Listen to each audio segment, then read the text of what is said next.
এবার আমাদের ছট পুজো করা হয়নি, তাই জন্য বাড়িতে সবারই মন খারাপ। এখানে একজন ওরা পুজো করেছিল, পাড়ার যারা পুজো করেছে সেখানেই আমরা গেছিলাম। সন্ধ্যাবেলা আমার যাওয়া হয়নি, আমি যেহেতু ফ্যাশন ডিজাইনিং কোর্স করছি, তো সেখানে আমি গেছিলাম সন্ধ্যাবেলা। আর ভোরবেলা আমি গেছি ঘাটে, তো এটা ভোরবেলারই ভিডিও।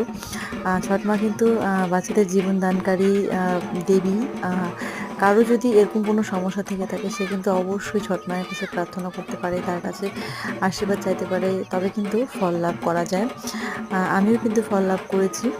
আর এই যে সূর্য দেবতা উঠে গেছে, এই দিনটা বিশেষ একটা দিন, যেখানে নিজেদের কষ্ট দুঃখ সমস্ত মানুষ ভগবানের সামনে অর্পণ করে দেয়, সমস্ত কিছু দিয়ে দেয়, সমস্ত পাপ ধুয়ে দেয়।